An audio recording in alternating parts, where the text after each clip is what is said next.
नमस्कार मित्रांनो, नेहमी काय तेच ते पोहेसारखा नाश्ता करता कधी या प्रकारे छान मऊ लुसलुशीत जाळीदार मेंदूवडे ट्राय करा.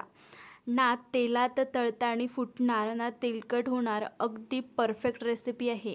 आणि यासोबत मस्त अशी चटपटीत चटणीसुद्धा करणार आहोत. चला तर मग करण्यासाठी सुरुवात करूया. 1 कप उडदाची डाळ घेऊन स्वच्छ निवडून घ्यायची आहे. स्वच्छ पाण्याने धुवून छान 5 ते 7 तासांसाठी भिजवून घ्यायची आहे. तुम्हाला जास्त वेळ असेल तर रात्रभरांसाठी भिजवून घ्या.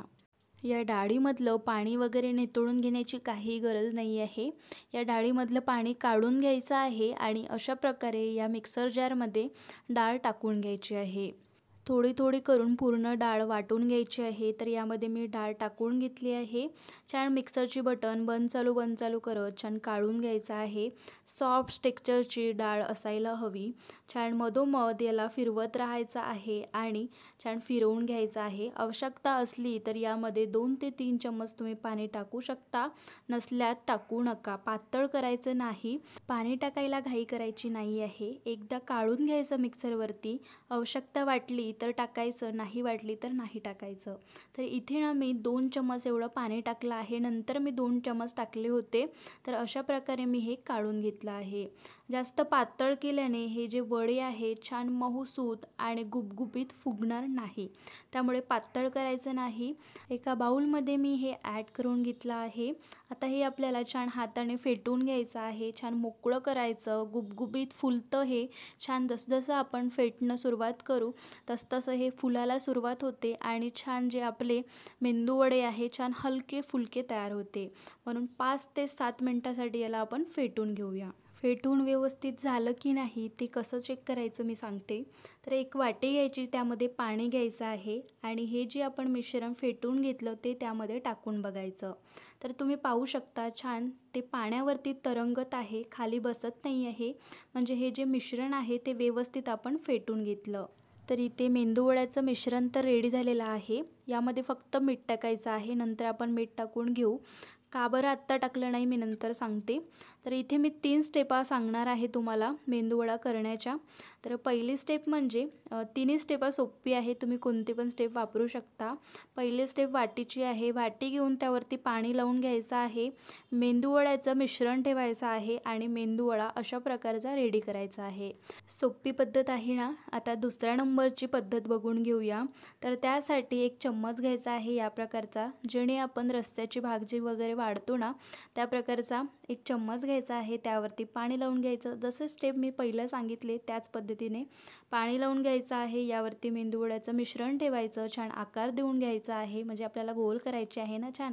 तर त्या कारण छान आकार देऊन घ्यायचा आहे. एक छिद्र करायचं त्या मधोमध आणि अशा प्रकारे मेंदूवडा रेडी करायचा आहे. आणि तुम्ही अशा प्रकारे तेलातसुद्धा सोडू शकता. आता तिसरी पद्धत पाहून घेऊया. तर तिसरी पद्धत अशी आहे की आपल्याला कधी मोठे मेंदूवडे करावं लागते. म्हणजे जास्त खूप जण असते आणि तेवढ्या जणांसाठी छोटे छोटे मेंदूवडे करायला खूप जास्त अवघड जाते.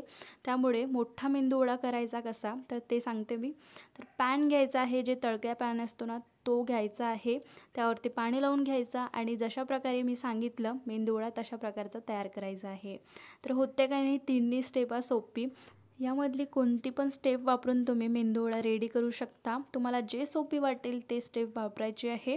तर अशाच प्रकारे पूर्ण मेंदूवडे आपल्याला करायचे आहेत. तर आता तेल गरम होण्यासाठी ठेवलं होतं मी. आता मेंदूवडे तळायला घेऊया. त्याआधी आपल्याला यामध्ये मीठ टाकून घ्यायचं आहे. मीठ आपण टाकलं नव्हतं. तर यामध्ये मीठ टाकून घ्यायचं चवीनुसार आणि छान एकत्र करून आता मेंदूवडे करायला घेऊ. मेंदूवडे तळताना तेल छान गरम असावं, त्यामध्येच मेंदूवडे सोडायचे आहे.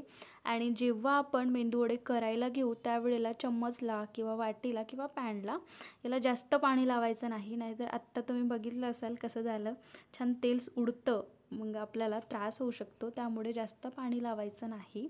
तर अशा प्रकारे मी मेंदूवडे टाकून घेते. जेवढे बसेल तेवढे मी टाकून घेते यामध्ये.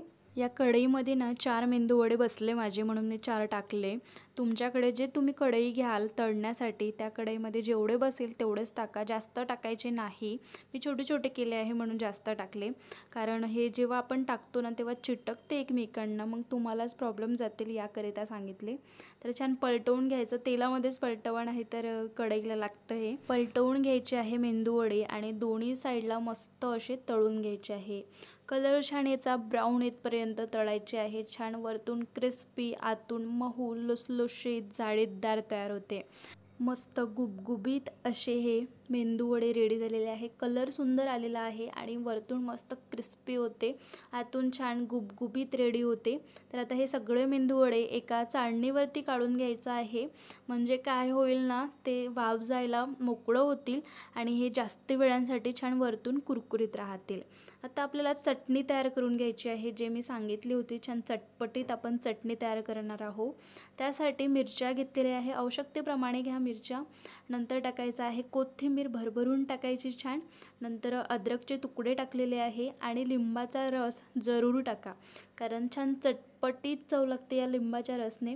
लिंबाचा रस नसेल तर व्हिनेगर टाका, पण टाका छान चटपटीत होण्यासाठी. नंतर यामध्ये टाकून घेऊया चवीनुसार मीठ. चटणी छान मिळून यावी याकरिता शेंगदाणे टाकत आहे मी, हवं तर तुम्ही फुटाणेसुद्धा यामध्ये टाकू शकता. खोबऱ्याची काप टाकायची आहे, ओला खोबरं आहे हे. मी छान अशा प्रकारे कट करून घेतले आहे ओलं खोबरं आणि यामध्ये टाकून छान आपल्याला बारीक पेस्ट तयार करायची आहे. तरी तुम्ही पाहू शकता मस्त अशी चटणी रेडी झालेली आहे. यामध्ये एक तडकासुद्धा टाकायचा आहे आपल्याला. तर तडका पॅनमध्ये तेल घेतलेलं आहे, यामध्ये मोहरी आणि छान काश्मीरी मिरच्या आहे, हे गोल रंगाच्या माझ्याकडे, हे टाकून घेतल्या आणि छान थोड्या वेळासाठी तळकू द्यायचे आहे आणि या चटणीमध्ये टाकून घ्यायचं आहे. एकजीव करून घेऊया आणि मस्त अशी चटणी इथे रेडी झालेली आहे. गरमागरम गुबगुबीत मऊ लुसलुशीत अशा या मेंदूवड्यासोबत चटणी मी सर्व केली आहे. तुम्हाला कशी वाटली रेसिपी नक्की कमेंट करून सांगा आणि उद्या सकाळलाच नक्की ट्राय करा बरं काय. तर रेसिपी आवडल्यास लाईक शेअर सबस्क्राईब करायला विसरू नका. भेटूया अशाच नवनवीन गुबगुबीत रेसिपी घेऊन आणि मित्रमंडळीमध्ये शेअर करा लिंक. तुम्हाला आवडल्यास लाईक करायला विसरू नका. थँक्यू.